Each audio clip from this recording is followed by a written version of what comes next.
Okay, so I'm going to be making a video today about all the upgrades I've done to my Redcat Blackout XTE brushed version. And I'm just going to start off with the truck, of course, which obviously did not come like this. If you want to know how it came, just look up a picture on Google or something. But I'll just start off with the price of the truck, which was $130 on Amazon, brushed. As I said, it's not the pro version, it's the brushed version for $130. And then, so I'm just going to get right into it, all the upgrades I've done and things like that. So the first upgrade, which I cannot show you because it's a Spur and a Pinion gear, and I drive mine off-road all the time, so I can't just, leave my gears open. So I have them siliconed, as you can see. You've got the gear cover siliconed. But I have Hobbypark, steel, and Spur Pinion gear. I have a 64 tooth Spur gear and a 26 tooth Pinion for $10, and the model number is 11184 if you want to get those. And everything on this list I got from Amazon. Besides these tires, a friend gave these to me, but they do sell them on Amazon. So, and the next thing is these tires are short course tires, which I had on it, and then I realized I had these. But these are Gool RC with a G, not cool, it's Gool RC short course truck tires for Traxxas HSP for $22 on Amazon. And then the other thing is inside the body. This is the stock body, by the way. I have cut it so it's a lot shorter in the front, the side, and the rear than it will come. And I've taped the inside of it, and as you can see, I've got two LED headlights and two taillights, red taillights. And those are Kalevel LED lights, which they sell these under a bunch of different names, but they're all the same. And those were $7 on Amazon. And since I went ahead and showed you that body, I'll show you the custom body that I have, which is from the Pro version. It was blue, but I painted it red, and I put a Traxxas Stampede bumper sticker, the side stickers also, and then I have this little license plate thing from a little toy motorcycle, and then I just took some electrical tape and made some stripes, and then I got this little exhaust pipe type thing off of the same motorcycle. And so yeah, that's just kind of a custom body, and I do not have lights in that one because I took them out and put them in the stock body.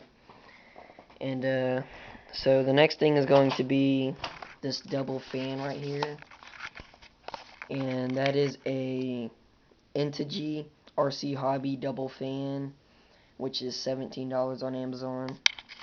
And then the next thing will be this, I don't know if you'll be able to see it. Yeah, right there, that little 5-way servo splitter right there, the one that's got the JST plug into.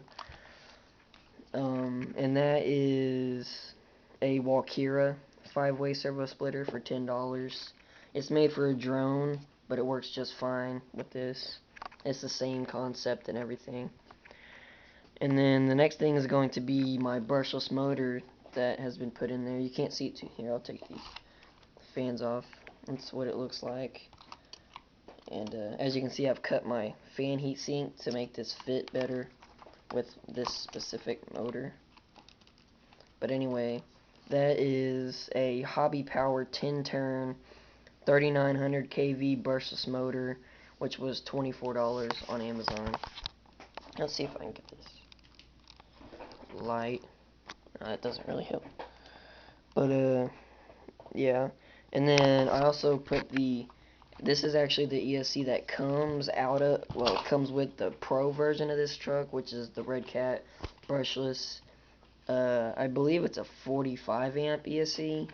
I haven't really researched it, but I'm pretty sure that's what it is. And so yeah, that's $60, but I got it for free. On Amazon, it's $60 anyways. On Redcat website, it's probably more than that. But let's see here. The next thing is this little battery checker, which pretty much everybody knows what these are if you're in RC, or you either have one or you know what it is. So I'm not really going to go into detail about that.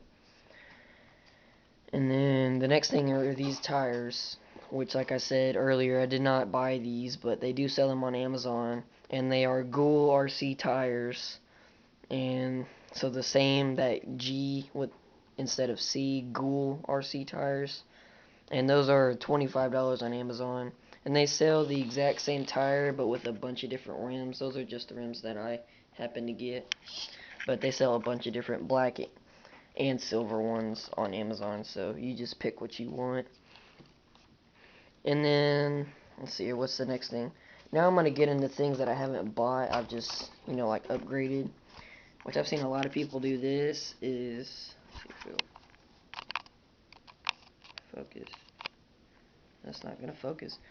But I have glued my servo saver. I glued the spring and just the whole little piece that goes onto the servo. I glued it all together with some Gorilla clear epoxy. And yeah, that works great. It is like if you're off-roading like we do, that's all we do with these trucks is off-road. A lot of big rocks and things like that. And if you don't glue this servo saver, the spring on it is just going to let these wheels just wobble around without you turning it.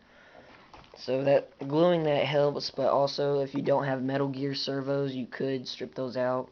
Just letting you know, so do that at your own risk. But I do have Metal Gears inside the servos, so the only thing that could really strip out with mine is the servo saver. But if that ever happened, I'd probably just end up gluing it. But let's see here, what else? Oh yeah, I have locked my rear diff, which obviously I can't show you that because it's inside the diff casing. But it's in there, and I'm sure everybody knows what a differential is. Even in real cars, they're pretty much all the same. But yeah, I locked it with some JB Weld. I just took it apart, filled it up, and stuck it back together, and stuck it in there, and it works pretty good so far. See here, and then I've also upgraded all of these screws to 2.5 millimeter head screws, because those stock, like 2 millimeter, I believe they are just terrible. We're always I'm sure if you had an expensive wrench, you could probably get them out and not have any problems with them, but we do have problems with them, so we just got a 2.5 screws, and no matter how cheap these screws are, they always seem to fit real nice. But yeah, that's about it. And now I'll just kind of show you some wiring. I've got my wiring kind of zip tied down to this motor plate. Oh, and not motor plate, the frame plate. I'm not sure what it's called. I know what it's called, I can't think about it right now. But one thing you're going to want to do when you get this truck, if you use LiPo batteries like these, where the balancer is right there, like whenever you put the battery in, it's right up on that, you're going to want to sand this down right here. As you can see, I've sanded it down a lot. That's how high it was. And now that just kind of keeps it so that way you don't end up cutting this balancer plug, because it has happened and we've had to epoxy them like that. We had to epoxy the cables, and you don't want to have to do that, so just go ahead and do that, and you shouldn't have any problems with things like that. And then I also got this little holder, this little cable holder off of an old car. It was the thing that holds the battery in like that, and it just had one on it, and I chopped it off and used some double-sided sticky tape. And then I have adjusted my camber, because it says in the books to have the front ones out a little bit and the back ones in a little bit. I did not do the front ones because it seems like I did do it, and whenever I drove it, the steering was really weird, so I just put them straight. But I left the back ones because it actually does seem like it helped driving a little bit. So yeah, the back ones worked fine, but doing the front ones out just don't really work out. Yeah, let's see here. I'll show you the stock electronics that it comes with. See here, this is the motor. It's just a Redcat 550 brushed motor with a heatsink on it. That washer's on there. Hold on. Yeah, just a little 550 brushed motor with a nice huge heatsink on it. And then it comes with just your standard brushed ESC. Yeah. And then that's about it. But one thing you're going to want to know is on the box of this truck they show that it has all Phillips screws, and obviously that's not the case. And this is a fairly new model, like I got it 2 weeks ago, so if they show it on there it should have it, but it shows it on the box. I can actually get the box and show you real quick. I don't know if you'll be able to see it good enough to really tell, but I'll try. Here, let me get a...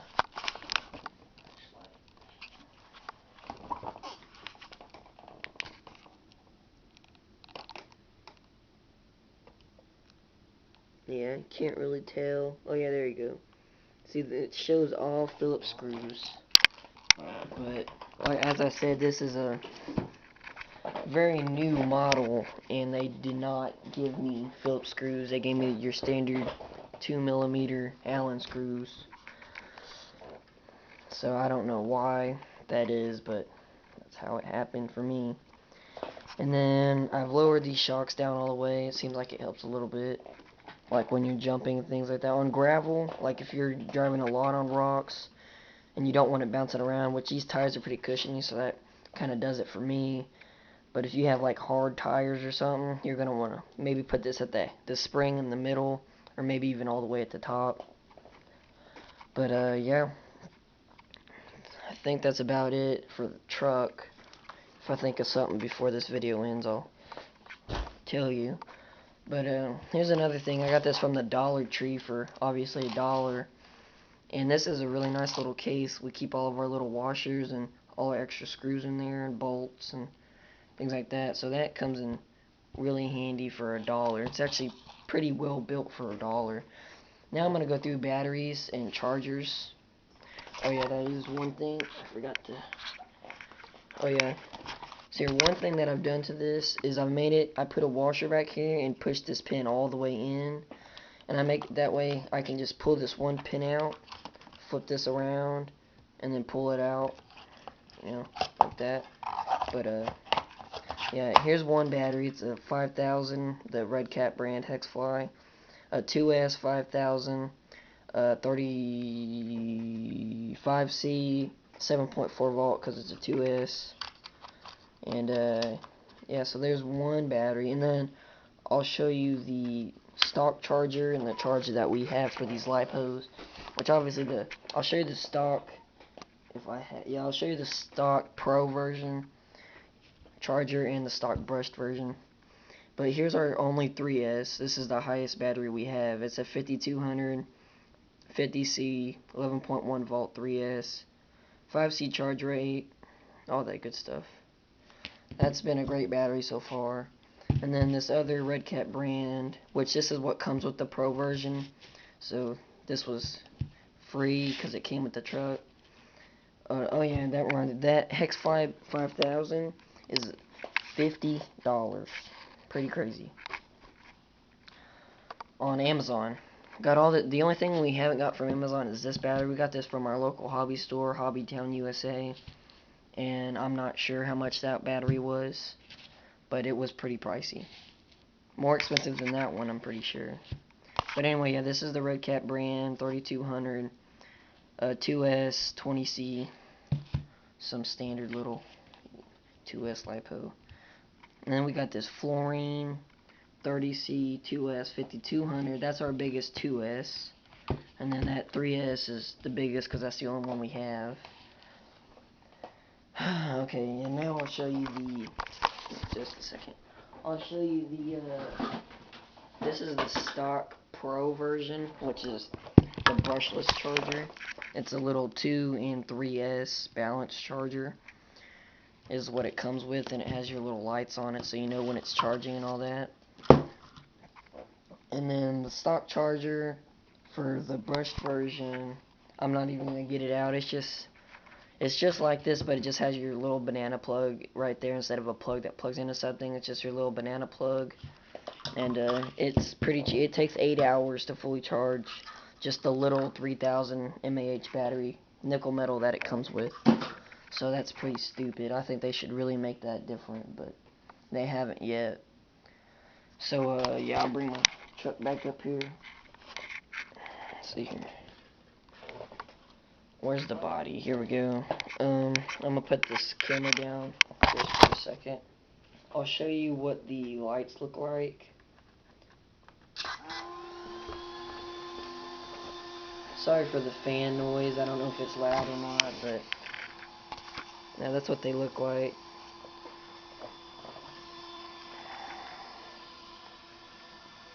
And then I've got the two tail lights. Pretty nice. But yeah, sorry for the fans, guys. It's just, they're pretty loud. That shows you I'm working. Got the two brushless motor fans. And I know a lot of y'all are probably thinking brushless motors don't need fans. But, because I've heard that a lot, like at my hobby store, they say that brushless motors just do not need these fans. I honestly don't know why they say that. I don't know. Like, I'm not sure if they say that because no matter how hot a brushless motor gets, it doesn't matter, which I doubt that, but that's what I'm thinking. But I highly doubt that. But anyway, this is just one of those cheap, like I said, it was like $20 motors, like 70% efficiency, so it's going to get really hot really fast. And that's why I got these double fans. These two fans keep it cool the whole time. It doesn't even get warm. Every once in a while, if I run the 3S, it'll get just a little bit warm. But, that's with the 3S 52, so you're driving it for a long time, and it just barely gets a little bit warm. Without these fans, though, this motor, just with a little 3200 2S, which a 2S is a 2S, no matter how big the MAH.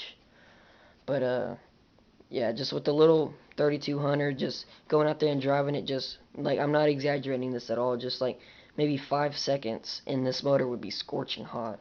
And so that lets you know how good of a job these fans do. And the heat sink probably helps a little bit, but heat sinks don't really help too much, as far as I know. They never really have for me. And, yeah, I think that's about it. So yeah, let's go through this. So yeah, I'll just name off all these things one more time. We have the steel 64-tooth spur gear and 26-tooth pinion gear from Hobbypark, which is the model number 11184. Gool RC short course strut tires for Traxxas HSP, which are $22. The LED lights, which are $7. The double fan by Intergy, which is $17. The Walkera 5-way servo splitter, which is $10. The Hobbypower 10-turn 3900 kV brushless motor, which is $24. The Blackout XTE Pro brushless ESC, which is $60. The Smack-In battery checker, which is $6. The truck itself, which is $130. And then these big tires, which are $25 by Gool RC. So actually I'll show you all this paper if you just want to, if I maybe said that too fast and you just want to pause it. So there's the first page, so pause it right now if you want to see that. And then there's the second page. So there you go, if you want to read that, you pause that video and read that. But one thing you will want to know is if you have the stock brushless motor with the Pro version, it is, well actually no, never mind, I forgot about that. If you have a big motor in this car though, and you try to run the 17-tooth steel pinion gear, because these with the same model number, and it's the same people that make it and with the same model number, and they make a 26-tooth pinion gear like I have, and they all have the same size spur gear, but they have a 26-tooth pinion, a 21-tooth pinion, and a 17-tooth pinion. And if you have any bigger motor than what this comes with in the Pro version, if it's just a little bit bigger or a lot bigger, you're not going to be able to use a 17-tooth pinion gear with those specific steel gears. You might be able to find maybe like these are 48 pitch, so if you could maybe find like a 32 pitch or whatever, you could maybe do it. You probably could do it, honestly, but yeah, your four-wheel drive is what I'm talking about. You're not going to be able to run your four-wheel drive because the cup will not fit because of the motor will be too far over. And so that cup will not be able to go on there, and, you know, your four-wheel drive will not be able to work because your drive line cannot go into the four-wheel drive cup, which obviously your front wheels will not be spinning because your four-wheel drive won't be hooked up. So it's just something to know. Oh, and like I said earlier, I locked my diff in the rear, but the front diff you do not want to lock, trust me. Because I did it, and it sucks. It steers terribly if the front diff is locked, so do not do that. If you're thinking about locking the diffs, definitely do the back. It actually does help a lot. And if you're really into pulling wheelies, then that'll get you there. But do not do the front. Trust me, do not do the front. It's just terrible if you do the front, because like I said, steering is just terrible. But with just having the back, you might think that it'd still be bad, but it really doesn't change it all that much, to be honest. So, yeah, just something to keep in mind, because if you do that, I'm just letting you know, do not do the front, because it will make you mad that you did it, because it made me mad. Well, I just had Play-Doh in mine, though, so I could take mine out, but my dad, he glued it, and so he had to end up buying a new one. But yeah, I think that's about it. One other thing that I would like to tell you is that, here, I'll show you the stock servo. For some reason, they lowered it down to a 3 kg with plastic gears, and this stripped out on me the first day. And burned up. The motor burned up somehow. Stock tires, stock everything. On the first day, it burned up. So right now I have it's the same servo because I needed something cheap that would, work until I was able to get me like a nicer one, like a Savok or something. And it's just a standard Redcat 3 kg servo, which it's the same one pretty much. It came with the plastic gears in it, but I took metal gears out of an old servo and put them in there, so that's just something else that I've done to it. Not really a big deal. You can always just buy a cheap metal gear servo. But whenever I bought the servo that's in it now, I had no idea that this was gonna be fried up. So there was just some servo I had laying around that we were gonna use in a boat that we're making, but now I'm just gonna have to get another one for that. But yeah, I did not mean for the video to draw out this long, so sorry for making y'all sit here for 20 minutes. But yeah, I just wanted to make sure I went over everything. If I missed anything, make sure you leave a question in the comments. If I see it, I'll answer it. And yeah, one other thing I have done, which doesn't really change it too much, but I raised these up just to make the truck sit a little bit higher, and I put the shocks on the inside hole just to get me just a little tiny bit more ground clearance. They won't really get you that much higher, but they do just a little bit. And with these tires, you really don't need to do that, but I didn't have these tires on it at the time that I did do that. So, yeah, I think that's about it. Oh, and the charger. I forgot. My bad. I forgot to go over the charger that we use. We use an IMAX B6 Mini. It's by SkyRC. You can charge a 2, 3, 4, 5, or 6S battery with this charger. And so far, every battery we've used, it charges it in an hour or less. Even with the 3S, on a completely dead, it will charge it in under an hour. Sometimes, every once in a while, it will just for some reason go over that. But for the main part, it stays at under an hour. Well, that's going to be about it for this video. Like I said, if you have any questions, just leave it in the comments and I'll answer them. So, thank you for watching, and goodbye.